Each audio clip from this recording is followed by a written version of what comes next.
de casos clínicos que, bueno, he inventado aleatoriamente, con la intención de transmitirle a ustedes lo que es mi experiencia realmente basada en la práctica diaria. No vamos a dar conceptos eminentemente teóricos de libros, sino lo que yo quiero hacer es transmitirles lo que yo hago cuando me siento con un paciente en el consultorio o cuando veo un paciente en el domicilio. Son las cosas comunes, lo que yo, bueno, he ido recogiendo a través de los años de la experiencia y, bueno, de lo que a mí me enseñaron en el manejo del dolor. Yo trabajo fundamentalmente con farmacología, con medicación, eventualmente y esporádicamente con algún procedimiento intervencionista. Yo soy anestesiólogo, pero normalmente lo que hago es manejo farmacológico. Bueno, la idea es que poder transmitir conceptos que les resulten útiles, que yo creo que les va a resultar de utilidad. Y bueno, los invito a que formulen las preguntas que les generen dudas, ya sea durante o al final de la charla, que yo calculo que va a ser unos 30 minutos.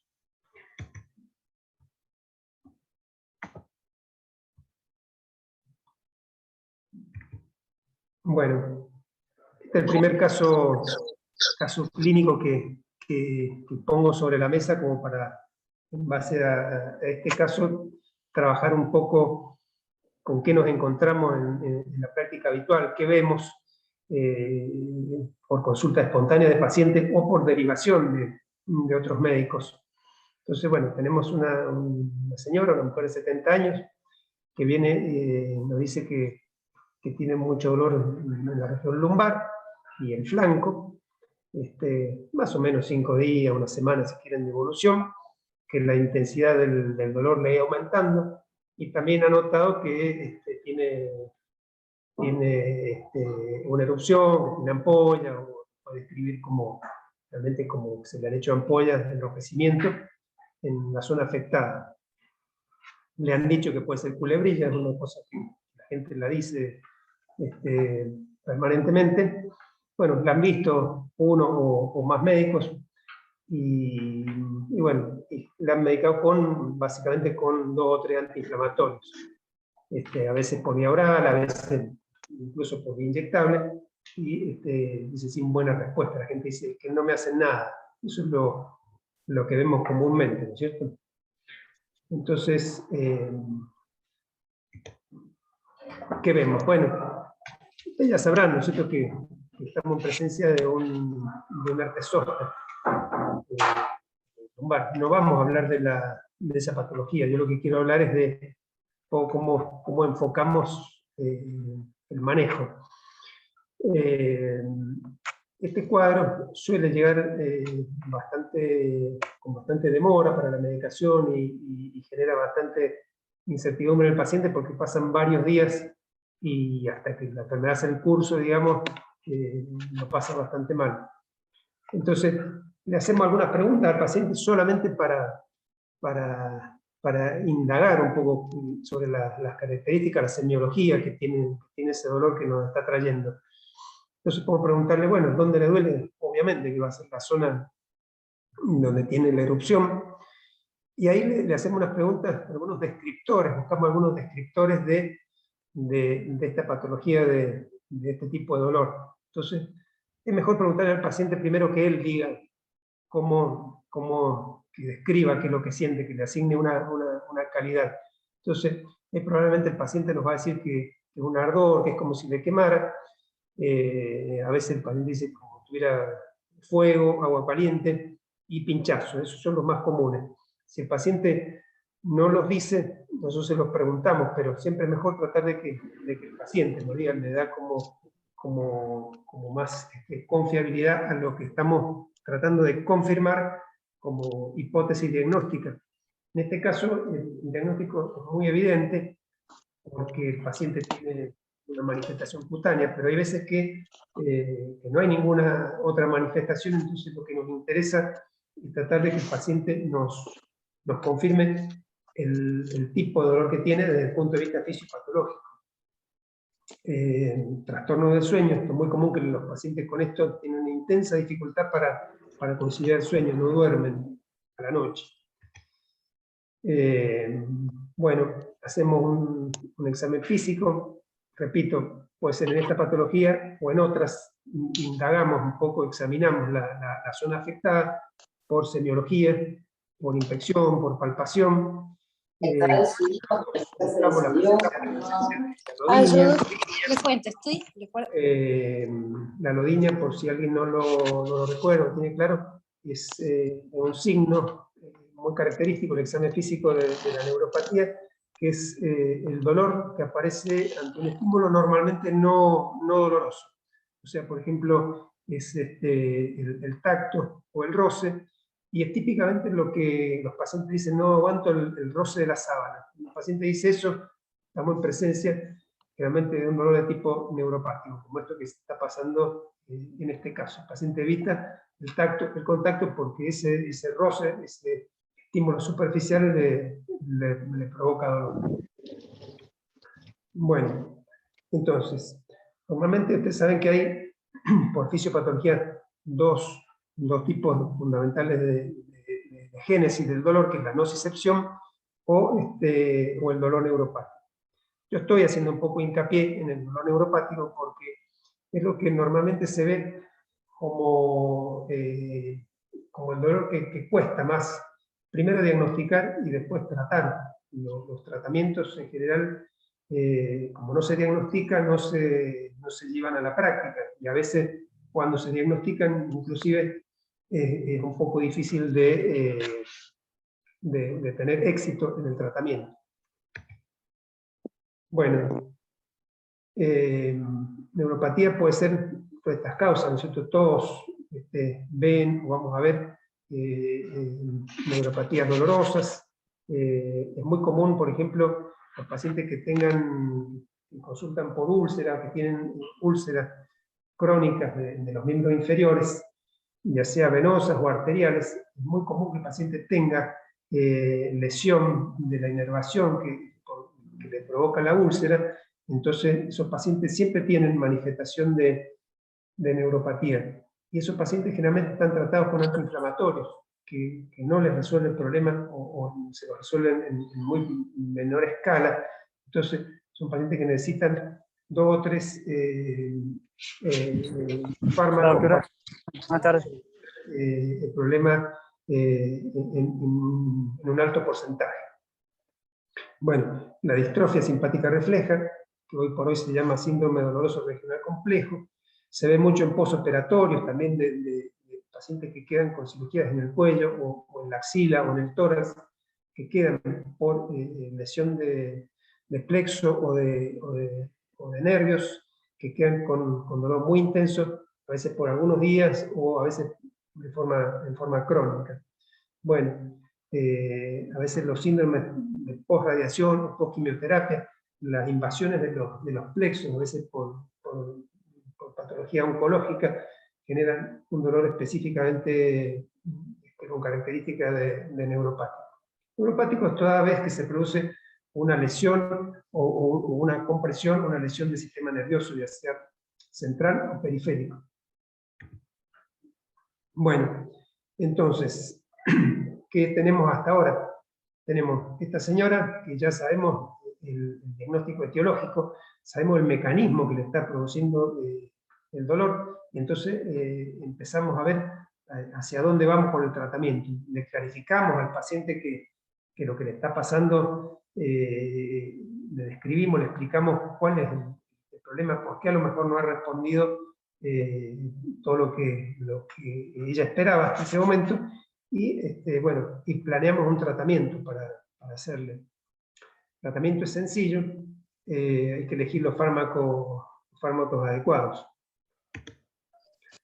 Bueno, saben que básicamente tenemos fármacos no opioides, que son los que normalmente usamos en primera instancia, como el paracetamol o el bagaje de los antiinflamatorios. Todos comparten la mayoría de los efectos beneficiosos y la mayoría de los efectos desfavorables, con algunas pequeñas variaciones individuales. Bueno, los AINES básicamente, ustedes saben que son analgésicos, antipiréticos y antiinflamatorios. El paracetamol y la dipirona no son antiinflamatorios, por lo tanto se pueden combinar con un antiinflamatorio. Lo que está absolutamente no recomendado es combinar antiinflamatorios, y eso se ve, a veces se ve mucho en la paciente que los médicos les indican combinar diclofenac con ibuprofeno, ketorolac con ibuprofeno.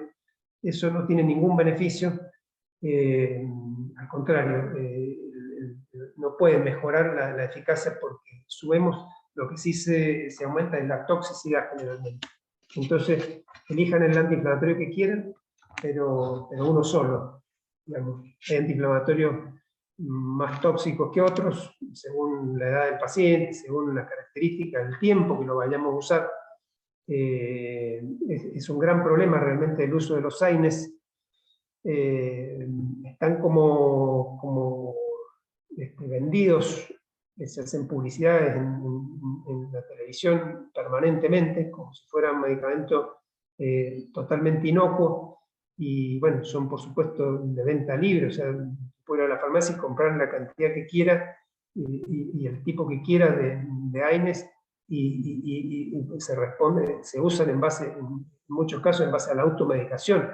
El paciente, ante un dolor crónico persistente, bueno, apela a los AINES, que es lo que consigue de forma directa, más rápida, se lo aconsejó un familiar o cualquier persona, o porque ya lo han tomado antes. Es muy común a veces en los ancianos, por cuadros dolorosos crónicos, reumáticos, que usen y abusen de los AINES en forma desmedida y a veces con gravísimas complicaciones. Eso hay que saberlo y saberle aconsejar al paciente cuál es el problema que puede tener con los antiinflamatorios.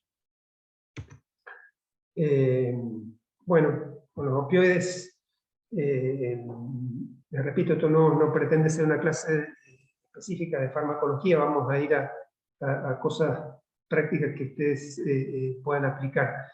Opioides débiles, esta distinción es muy importante, saber que hay opioides débiles y opioides potentes. Los opioides débiles son los indicados para el dolor moderado. Bueno, yo les he puesto acá 2 ejemplos de los que usamos habitualmente, como es el tramadol y la codeína. Se usa mucho más el tramadol, es un poco más potente, tiene mejores propiedades, tiene efecto para el dolor neuropático que la codeína no tiene. Y bueno, se prescriben con un recetario común, un recetario como prescribimos cualquier medicamento, con domicilio y documento del paciente nada más. Entonces son de relativo fácil prescripción, pero bueno, el paciente necesita una receta que le prescriba un médico. No puede ir a pedir tramadol ni codeína en la farmacia porque eso lo van a vender.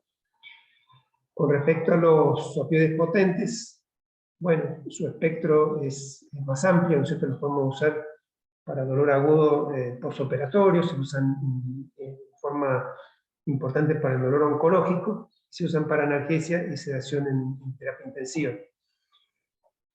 Yo he puesto 3, son los más comunes, los que están disponibles en el mercado de Argentina, que son por ejemplo la morfina, la metadona y la oxicodona. Estos 3 están en diversas presentaciones y formulaciones.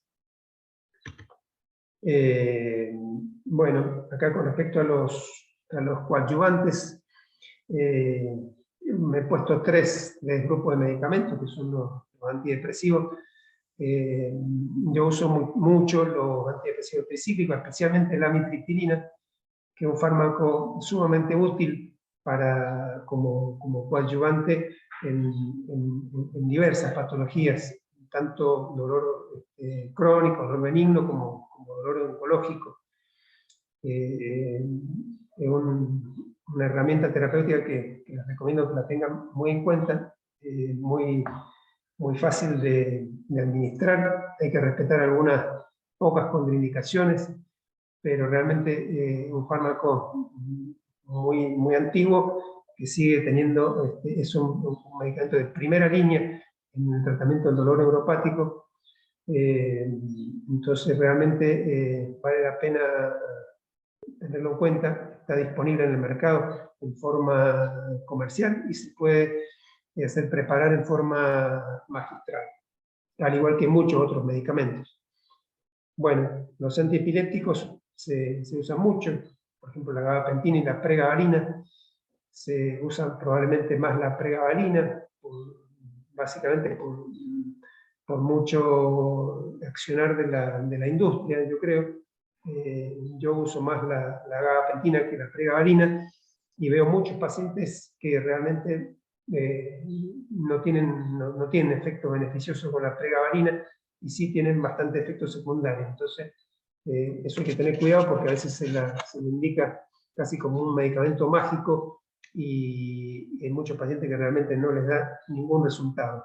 Algunos sí, pero yo veo más pacientes que no les sirve que los que sí les sirve. Bueno, y los corticoides es un arma también importante, muy valiosa, sobre todo en el dolor oncológico avanzado y en el dolor óseo del paciente con cáncer. Bueno, ¿qué buscamos a esta señora que la vamos a ir a medicar ahora, que tiene el herpes zóster, que le duele, que le arde, que no puede dormir, que está desesperada porque hace un montón de días que está con dolor? Buscamos, bueno, por supuesto, eficacia clínica, queremos que se le vaya el dolor, y evitamos los efectos secundarios, ¿no es cierto? Porque no sacamos nada, digamos, sacamos parte. Si yo le saco el dolor, pero la paciente al día siguiente me dice que no lo pueden despertar, que está dormido, entonces tenemos que hacer un abordaje acorde a la edad del paciente, a ciertas características del paciente, y compensar, digamos, la búsqueda de la analgesia con la aparición de efectos secundarios. Bueno, entonces, yo a esta paciente, ¿qué le doy? Le doy un antidepresivo tricíclico, que puede ser la amitriptilina, y lo voy a asociar con un opioide. En general, elegimos al principio un opioide débil, elegimos el tramadol. Si después ese paciente pasan varios días y realmente sigue con mucho dolor, 1 o 2 días, sigue con mucho dolor, lo podemos pasar a un opioide potente, especialmente la metadona, antes que la morfina. La metadona tiene bastante efecto para el dolor neuropático, entonces este sería el esquema. Asociamos un tricíclico con un opioide. Eso en el 80-90% de los pacientes les va a bajar el dolor un 50 o un 60%. Ese mismo día, ese paciente se le va a ir el dolor, va a descansar, va a dormir y les va a avisar al día siguiente que está mucho mejor, que le queda un poquito de dolor, que en algunos momentos, pero en 1 día o 2 días, ustedes van a corregir enormemente lo que el paciente tenía. Y el otro efecto importante es que dejó de tomar antiinflamatorios que no tienen prácticamente ninguna utilidad en esta patología.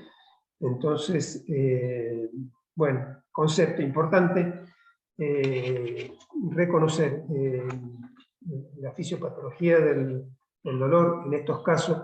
Les repito, el herpes zóster es un ejemplo, pero lo van a encontrar en muchos casos. Indaguen características del dolor cuando vean que el paciente dice que tiene pinchazo, que tiene ardor o que le quema, sospechen y diagnostiquen dolor neuropático. Un dolor más rebelde, más difícil de que se vaya, pero bueno, los medicamentos sencillos, adecuados, van a lograr una tasa de éxito bastante importante.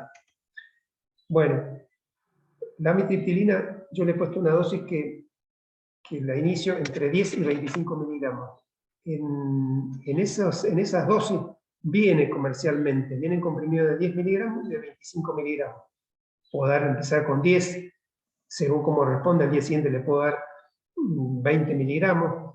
Y si yo veo que un paciente que no tengo mucha preocupación de que vaya a ser mucha somnolencia, porque ese es el efecto secundario más importante, que el paciente al día siguiente esté somnoliento. Más que eso no va a pasar. Pero bueno, trato de evitarlo. Entonces, por ahí si Si una persona delgada, de bajo peso, sobre todo mujeres, por ahí empezamos con 10 miligramos. Lo puedo aumentar y si quiero tener un poco más de respuesta, me quiero arriesgar un poquito, que pueda haber somnolencia, le doy 25 miligramos. Otra opción, la amitriptilina la podemos hacer preparar. Se puede preparar, usted tiene que pedir a una farmacia que prepare, que le haga una solución, por ejemplo, al 6%. Ese frasquito en gotas, es un gotero, va a permitirle dosificar 3 miligramos por cada gota de amitriptilina que ustedes le den al paciente. Entonces les pueden indicar 2 gotas, son 6 miligramos, 3 gotas son 9 miligramos, y así. Entonces, las dos opciones. Hay pacientes que les pueden dar, prescribirle medicamentos de preparación comercial, o le pueden hacer preparar. Los efectos terapéuticos, por supuesto, son la analgesia y sedación nocturna. Se da a la noche en una sola dosis diaria. Hay pacientes que lo primero que preguntan si este medicamento es para dormir. Hay que explicarle que no es un medicamento para dormir, que es un medicamento para que le saque el dolor, que secundariamente le va a producir un efecto sedativo y probablemente va a dormir mejor. Entonces el paciente, bueno, ahí se queda tranquilo. Si toma, la mayoría de los pacientes toman una benzodiazepina, le pueden sugerir que la disminuyan un poquito a la mitad, que tome menos de lo que toma habitualmente, o no. Normalmente no hay mucho efecto aditivo, entonces yo a veces le sugiero que lo baje, y a veces si toma clonazepam o otra benzodiazepina, les digo que la dejen igual. El efecto que no deseado es la sedación diurna, es que el paciente se levante en la mañana con un poco de somnolencia, y la sequedad bucal, que aparece en dosis más altas, generalmente por encima de 25 miligramos, si no es muy raro. Bueno, pero aplicamos el concepto de titulación de dosis. Siempre empezamos y nos damos un tiempo para subir la dosis. Es mejor empezar de a poco y subirla que dar dosis altas y después tener que bajarlas. Bueno, entonces ya indicamos amitriptilina, vamos a indicar tramadol, y acá también podemos, el tramadol, hay presentaciones en solución al 10%, que por ejemplo la marca Tramal tiene 2,5 miligramos por cada gota, otras traen 5 miligramos por cada gota. Eso hay que verlo y hay que saberlo. Bueno, vienen comprimidos de 50 miligramos, viene como inyectable, y viene en esta combinación con paracetamol. ¿Qué les digo? Nunca usé un comprimido de 50 miligramos de entrada, porque eso es mucha dosis para empezar. Tramadol, hay un tip importante, que es siempre empezar con dosis muy bajas. Durante 24 horas yo suelo usar dosis de 5 o 6 gotas, nada más. Eso permite que el organismo hace como un reconocimiento de por lo menos las 3 primeras dosis. Entonces el paciente de esa manera no tiene efectos secundarios. Si usted le da una dosis muy alta, hay muchos pacientes que le producen efecto secundario muy molesto, que es como una sofocación, una sensación de calor, náusea o vómito, y después el paciente queda tan marcado por eso que realmente no lo quiere tomar. Y el problema muchas veces ha sido una dosis excesiva de inicio. Entonces, es una recomendación, las primeras 12 o 24 horas, dar unas dosis muy bajitas. Ellas saben que después lo van a tener que subir, se lo explicamos al paciente que es para empezar nada más esta pauta. Bueno, entonces lo que les decía, dosis baja las primeras 24 horas, evitar estos efectos secundarios intensos si lo iniciamos a dosis más altas, y el intervalo, hay pacientes que a veces toman tramadol cada 12 horas o cada 24 horas, no sirve, o sea, tiene una vida media que no nos permite eso. O sea, hay que darlo cada 6 o cada 8 horas. Pasadas esas primeras horas que le decía, lo aumentan progresivamente. da un poco de náuseas a veces, y siempre la constipación. Esto, acuérdense de avisarle al paciente que hay que saber que la inmensa mayoría de pacientes les va a desarrollar constipación, y por ahí a veces si nos olvidamos o no se lo decimos, el paciente después de la otra consulta nos manifiesta que no sabe por qué está tan estreñido. Bueno, por supuesto es el efecto secundario más común y más rebelde de todos los opioides, ¿no es cierto? La constipación pertinace. La constipación no desaparece con el curso del tiempo de tratamiento. Las náuseas y los vómitos se van solas en muy poquitos días. La constipación no se va nunca, ni para el tramadol ni para la morfina. Bueno, ¿qué pasa con los opioides potentes? Bueno, si ese paciente nosotros necesitáramos pasarlo a un opioide potente, se puede. ¿Es fácil hacerlo? Yo le diría que no es tan complicado. Hay que familiarizarse con el uso de la morfina. Yo creo que quienes trabajan con pacientes o puedan trabajar con pacientes oncológicos, pacientes con dolor crónico, deberían desarrollar un poco los conocimientos para manejar opioides, por lo menos en algunos pacientes de cierta patología. Lo primero que hay que hacer es tener recetario de opioides. Eso es un trámite sencillo. Hay que hacer un pedido en el departamento de farmacia y tener el recetario. Y ahí aprender a manejar una o dos drogas. Tampoco hay que manejar 10 drogas. Manejar morfina y metadona pueden manejar perfectamente bien la inmensa mayoría de los pacientes, por no decirles todos. Hay que saber cuando nosotros vamos a prescribir que el paciente sepa que nunca se puede quedar sin medicación, que nunca la puede suspender abruptamente, sobre todo si la llevaba tomando un buen tiempo. Bueno, guiarse por los lineamientos de la escalera analgésica de la Organización Mundial de la Salud. Y bueno, la prevención y tratamiento de los efectos secundarios. Bueno, entonces, como conclusión para este primer caso, diagnosticar síndromes dolorosos.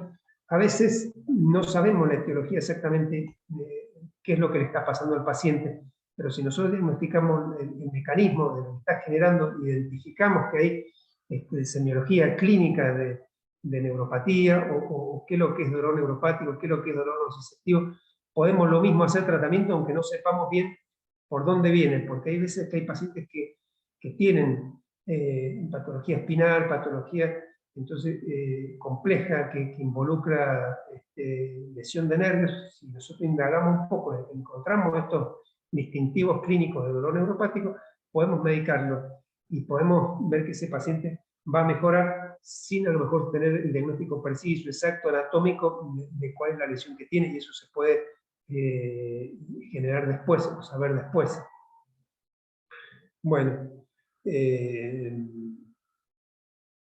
y bueno, citen al paciente, contrólenlo, cítenlo a la semana, a las 2 semanas, ver cómo está evolucionando. Toda esta medicación que instalamos, no podemos saber exactamente cómo le va a responder a todos los pacientes, entonces tenemos que estarlo viendo periódicamente, sobre todo las primeras veces.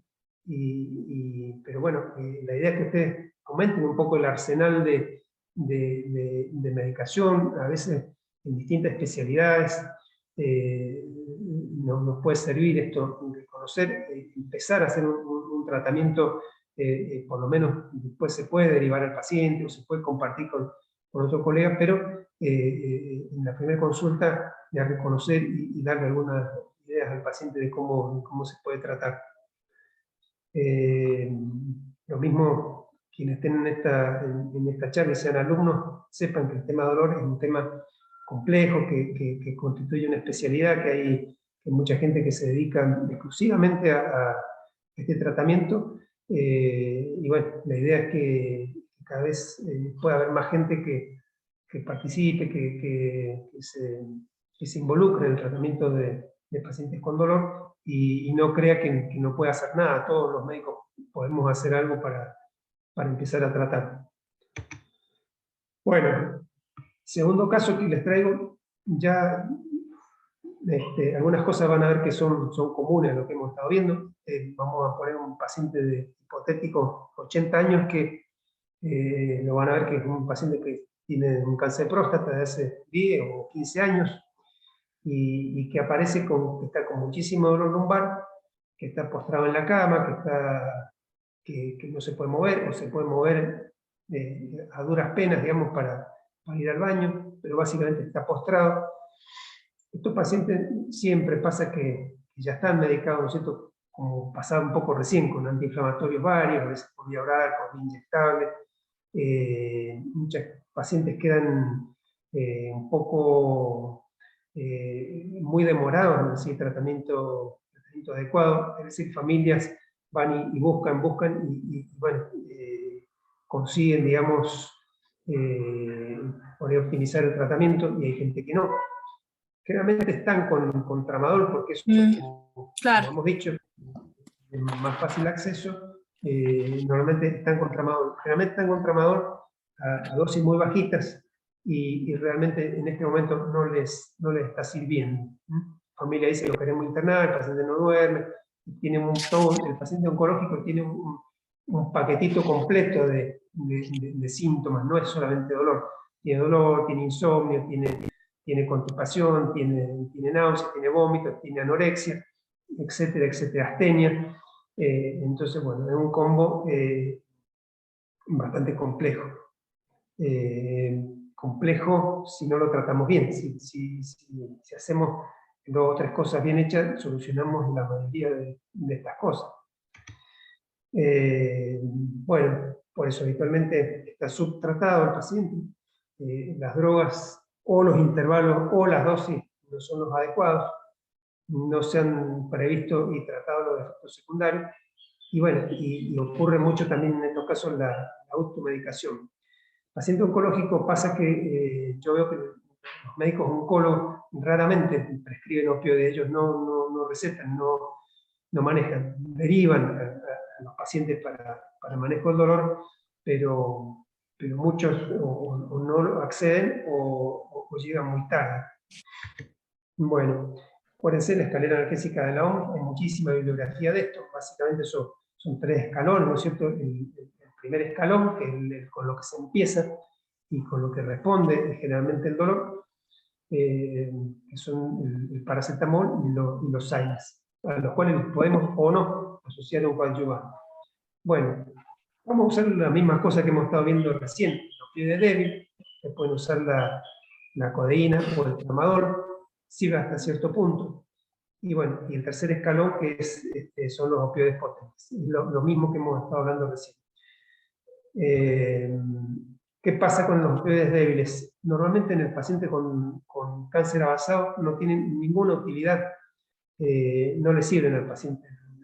Todo paciente que tiene metástasis, ya sea ósea o viscerales, de cualquier tipo, el tramadol no tiene prácticamente ninguna utilidad, y a la dosis que lo usen. Los opioides débiles, ustedes saben que tienen lo que se llama efecto techo, que llega un momento que más allá de los aumentos que hagamos, no aumenta la eficacia terapéutica. A diferencia de los opioides potentes, que es totalmente distinto. La morfina, la metadona o la oxicodona no tienen efecto techo, o sea que el efecto terapéutico aumenta proporcionalmente en forma ilimitada a los aumentos que sean de la dosis. Cuando ustedes vean un paciente que estaba medicado en el primer escalón, digamos, no es necesario que lo llevemos necesariamente que pase por tramadol. El paciente está con mucho dolor y porque tiene metástasis, ese paciente directamente hay que pasarlo a un opioide potente. Bueno, el prototipo de opioide potente es la morfina oral, ¿no? Es el opioide como prototípico, digamos, del tratamiento del dolor por cáncer. Normalmente la morfina de liberación inmediata, que es clorhidrato de morfina es la opción más barata, te la pueden hacer preparar. Yo la hago preparar en una solución al 3%. Esto es un frasco gotero de 50 mililitros. Es muy común que se use todavía el jarabe de morfina, lo cual no es una buena opción porque es un frasco enorme que el paciente tiene que tomar de a cucharadas.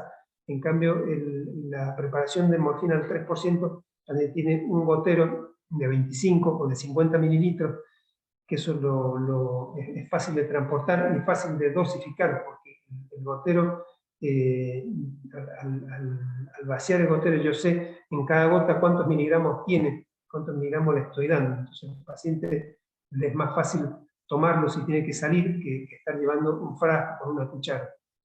Pero esto todavía cuesta, se ve mucho el famoso jarabe de morfina a muy baja concentración, entonces los volúmenes son muy grandes. La morfina oral se da sistemáticamente cada 4 horas, lo que la OMS en la escalera analgésica define como reloj en mano. Hay que explicarle al paciente que tiene que tomarlo bien rigurosamente en los horarios. Priorizar siempre la vía oral de los opioides es una pauta clave, la vía oral, no recurrir a los inyectables. Los pacientes a veces piden los inyectables, hay que explicarle que no es necesario, que se puede hacer el tratamiento perfectamente por vía oral. Prescribir los rescates, eso también es muy importante explicarle al paciente que puede usar dosis de rescate, que son las dosis que se intercalan entre las dosis fijas. Por ejemplo, si el paciente toma cada 4 horas, puede hacer una dosis adicional a las 2 o a las 2 horas y media o a las 3 horas si le ha aparecido dolor, hasta lograr que eso se ajuste y se termina agregando a la dosis habitual. Tenemos que hacer la prevención de las náuseas y los vómitos y la constipación. Bueno, ¿qué es la titulación? Que quiero ver la definición. Es el ajuste gradual, individualizado de dosis, hasta conseguir la mínima dosificación efectiva. Entonces, ¿qué quiere decir? Que yo al paciente tengo que verlo al paciente y calcular y estimar qué dosis va a necesitar ese paciente para esa patología. Me lleva 2 o 3 días, a veces hasta hacer eso que se llama titular, que es lo que le quiero sacar el dolor sin darle efectos secundarios intolerables. El paciente a lo mejor yo le saqué el dolor, pero ha estado vomitando todo el día o ha estado tremendamente somnoliento. Entonces no queremos eso, queremos un equilibrio entre la analgesia y los efectos secundarios. Ese equilibrio se logra en base a la titulación de dosis.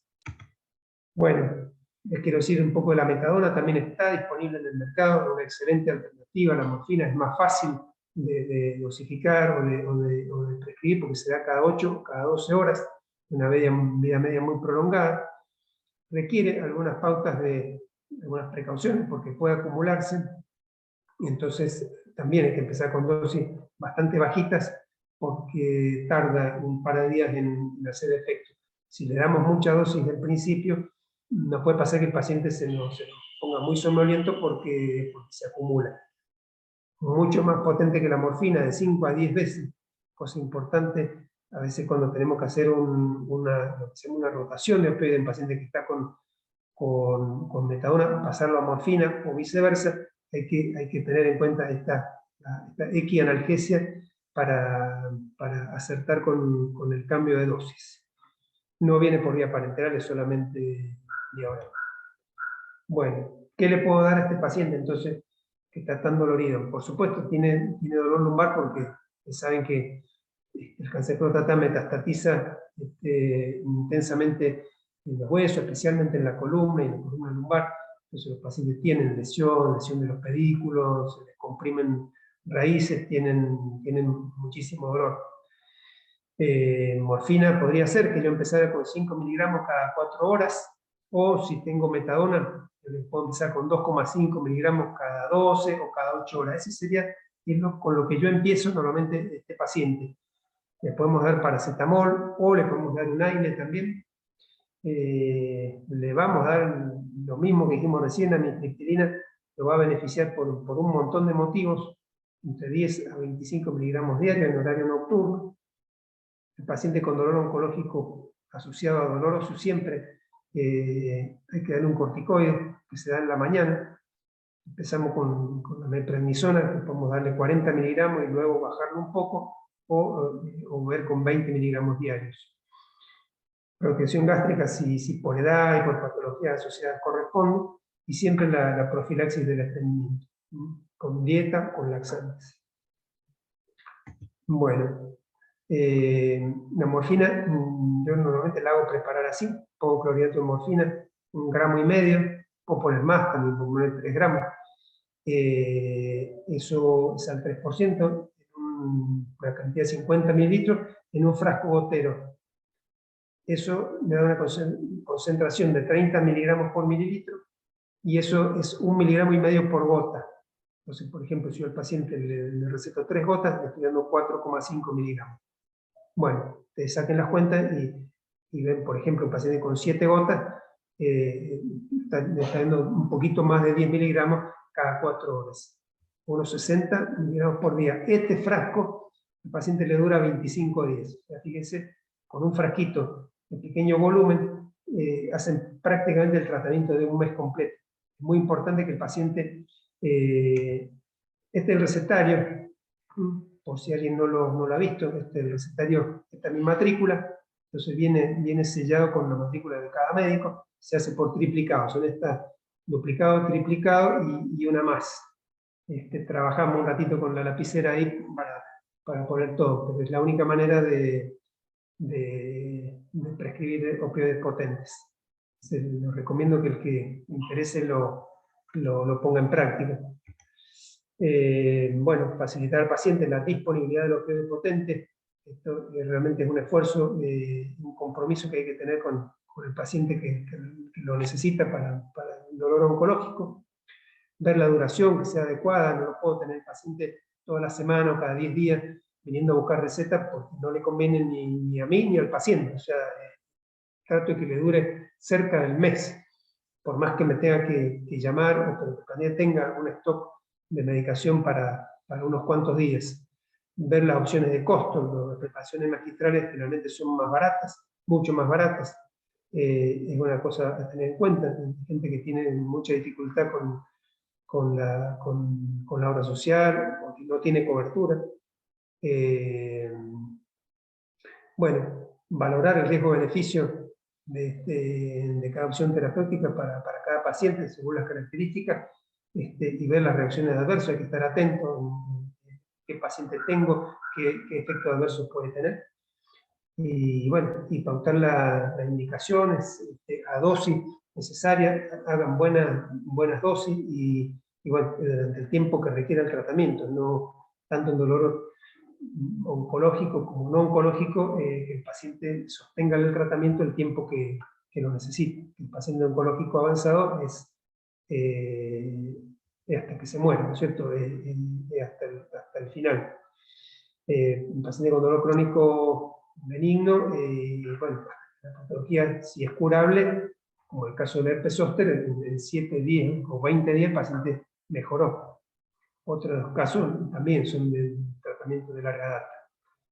Bueno, le agradezco la atención. Terminamos acá. Cualquier pregunta a disposición de ustedes. Gracias.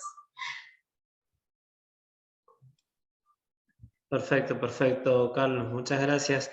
Yo te hago un par de preguntas y bueno, habilitamos también al que quiera preguntar que lo haga. Me pareció muy interesante esto de la morfina, bueno, de que te la realicen básicamente, y que eso está bueno en la filmina que pasaste, cómo uno la tiene que recetar, porque cuando uno lo tiene que hacer uno no sabe cómo poner las diluciones, eso es lo real. Y la pregunta puntual es, sé que no todas las farmacias lo hacen, acá en Mendoza, así que si te das recomendaciones o algo, ¿dónde se puede mandar? Siempre entro en duda con las coberturas sociales, supongo que el paciente tiene OSEP, tiene lo que sea, OSDE o lo que fuese, si además del recetario verde, uno lo hace, nota el recetario para que tengan algún tipo de descuento, suele ser bastante cara la morfina, y qué cuestiones tienen que tener en cuenta en ese sentido. No sé si me pudiste escuchar bien, Carlos.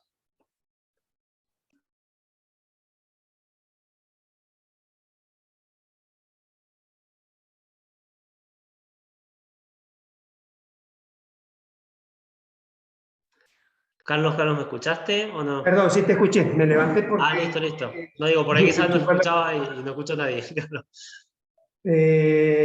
perfecto, mira, en Mendoza hay varias farmacias que preparan magistralmente.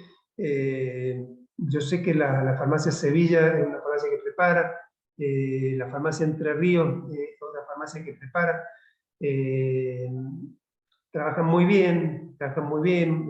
Yo nunca he tenido ningún problema, al contrario, con las preparaciones. Está bueno por ahí tener contacto con los farmacéuticos, explicarles, te pueden preparar un montón de medicación. Con respecto al tema costos, ¿qué pasa? En las preparaciones magistrales, las oraciones o las prepagas en general no los reconocen. Ahora, yo a veces veo ¿qué pasa? Por ejemplo, el tramadol es un frasco que viene de 10 mililitros. Al paciente no le dura nada, tiene mucho problema con eso, porque la gente está permanentemente, se le termina, se queda sin, o sea, el paciente que toma, a lo mejor que recién empieza, toma un poquito y le alcanza, pero el tramadol es un problema. Entonces, ¿yo qué hago? Yo puedo recetar que le preparen al paciente un frasco de tramadol al 10% por 50 mililitros en vez de 10. Entonces, ese paciente con ese frasco tiene para todo el mes y en definitiva a veces le sale más barato pagarlo que lo que le sale el preparado comercial con descuento de la obra social. O sea, no, generalmente le conviene más, digamos, inclusive en eso. Y si tenés que hacer una receta aparte, en un recetario común, donde se va a recetar la metadona en el triplicado verde y además la receta con los datos de su prepaga o obra social por separado. Bien, perfecto. Sí.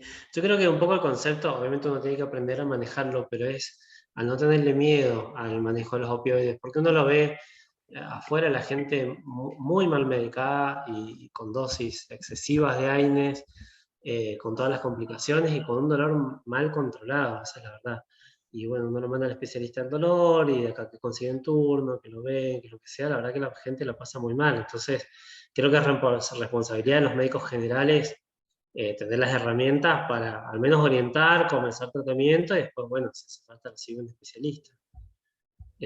Hago un comentario muy chiquitito y si alguien tiene preguntas, por favor que lo haga. Si bien esto es manejo ambulatorio, pero tener en cuenta en hospital tanto tramadol, morfina, que se puede utilizar en vía subcutánea, o sea que tengamos en cuenta las vías subcutáneas como una forma de acceso en pacientes de difícil acceso, que no tienen accesos venosos periféricos, por ahí viejitos, hospitalizados o lo que sea, y la vía subcutánea en cuidados paliativos es una vía que hay que tener en cuenta y en domicilio también uno lo puede hacer. Totalmente de acuerdo. Sí.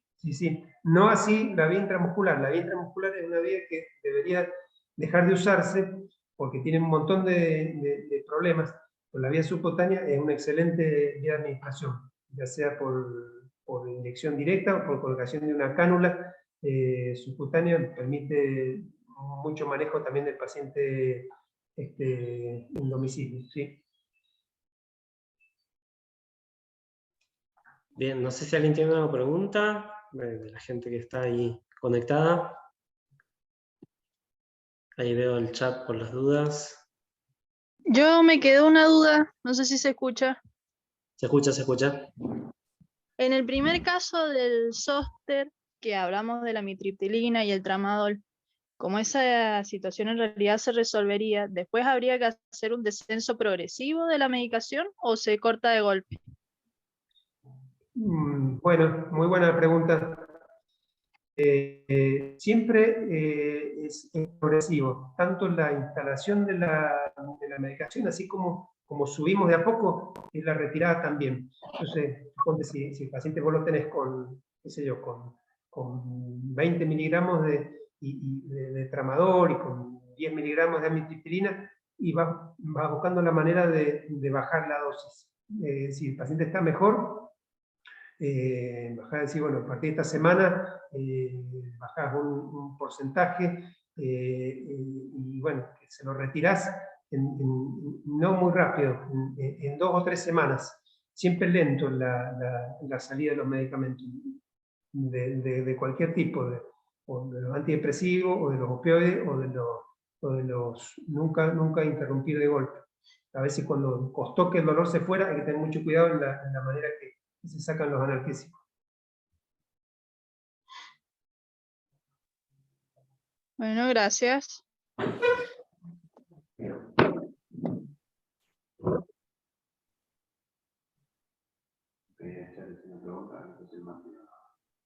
Hay alguien en el chat, Lucas, escribe: ¿alguna experiencia en el uso de cannabis medicinal para el tratamiento del dolor en pacientes inscriptos en ReproCam?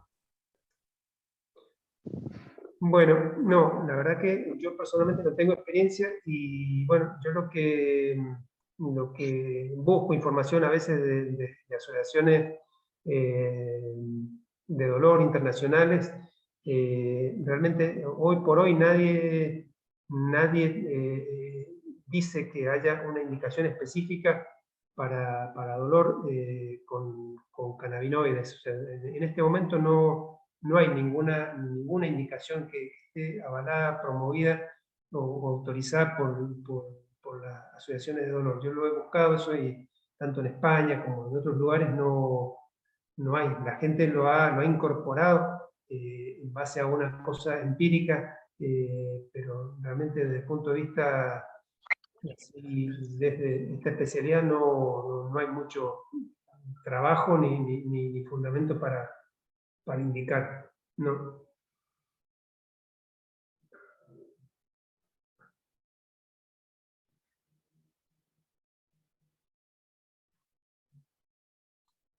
No sé si alguien más tiene alguna duda, pregunta, comentario.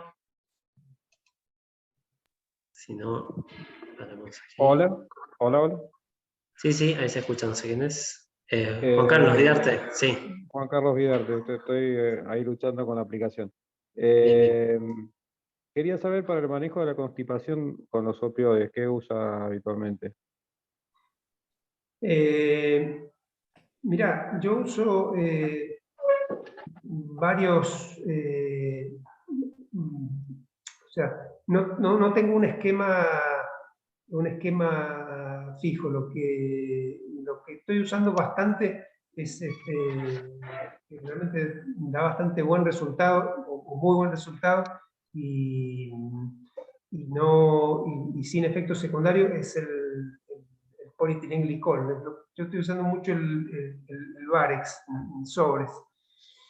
Hay que decirle al paciente que a veces, por ejemplo, la lactulosa, yo la he usado bastante, no me da muy buen resultado. El paciente tiene que usar dosis muy altas, y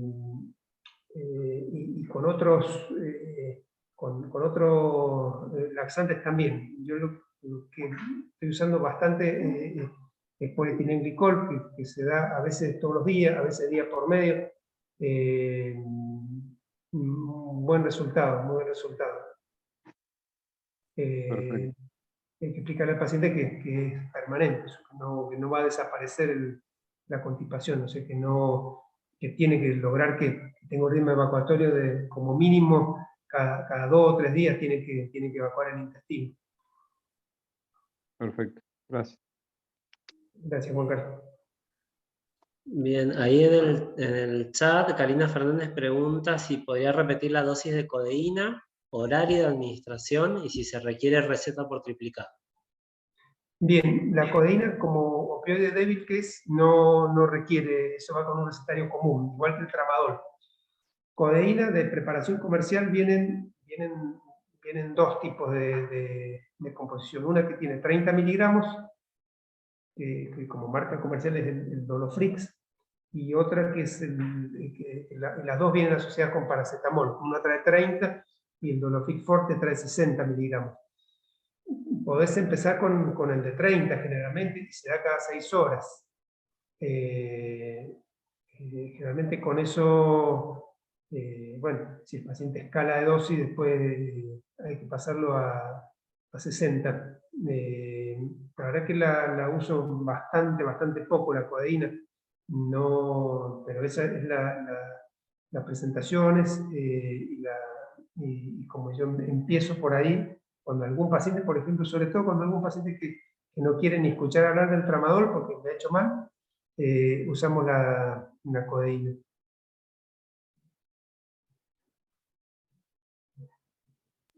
Perfecto, perfecto. Creo que, bueno, en parte, y lo has dicho bastante en la charla, creo que está bueno explicarle mucho a los pacientes de los efectos secundarios que pueden traer los medicamentos, porque si no es un problema cuando eso, el paciente toma tramadol por primera vez, le cae pésimo, se marea, tiene todo lo que sea, y después queda negado a recibir ese medicamento o ese grupo de medicamentos. Entonces se cierra una puerta que después cuesta mucho convencer, esa es la verdad, que volver a abrir. Creo que lo mejor es explicar, ir pausado, dosis en ascenso, contacto, saber qué hacer, cuándo subir dosis de rescate, y bueno, y hablar básicamente. Exactamente, exactamente. Esa explicación te allana bastante camino. Bueno, creo que sí, no hay nada más para ir respetando los tiempos, que vamos muy bien, así que esta vez estamos mejor que las otras charlas que nos hemos ido atrasando. Les recuerdo a todos ahí que entren al chat, todavía hay como unas 15 personas que no han dado el presente, háganlo si están inscritos en el curso. Así nada, vamos controlando ese tema. Carlos, de lo personal te agradezco muchísimo, creo que ha sido súper útil. Luis Videla, ahí te anotamos, si no has podido... eso, si alguien no puede entrar al formulario, que lo escriba ahora en el chat, nosotros lo anotamos y listo. Te agradezco mucho, Carlos, la verdad que ha sido muy interesante el tema y cómo se ha visto, ¿sí? Gracias, Matías, espero que haya sido de utilidad y quedo atento a algún requerimiento de la audiencia por correo electrónico. Gracias. Perfecto, gracias, adiós. Bien. Ahí estamos, seguimos. Ahí estoy viendo el chat. Bueno, ahora continúa la doctora Celina Bertón, ahí te veo conectada, Celi, ¿cómo estás? Bien, muy bien, ¿cómo están todos? ¿Cómo estamos? Bien. Bien. No sé si querés que hagamos una pausita de 5 minutos, no sé, la verdad que no sé qué tan larga es tu charla o cómo estamos, no sé qué prefiere el resto de la gente, que alguien haga una pausita de 5 minutos, ¿les parece? Y largamos a las 4 minutos, largamos a las 10, ¿les parece? Si se toman todos un café y empezamos con la charla que continúa, que es de diabetes tipo 1. Dale, la dejamos ya puesta, ¿querés? Dejemos abierto, me parece que es más simple. Sí, dejemos O sea, abierto y empezamos. ya 4 comparto la minutitos pantalla. comenzamos. ¿Cómo? Comparto la pantalla, voy poniendo la pantalla así directamente. Dale. Si querés vamos viendo eso, el resto está escuchando y no pasa nada. Dale, mientras los Y chicos van yendo a me tomar un parece cafecito. que el público, que tenemos 94 personas, se tome una pausita de 4 minutos y largamos. Dale, ya lo dejo puesto así, no demoramos en esto. Ahí está. Bien, gracias. Silencio. Hola, Juan.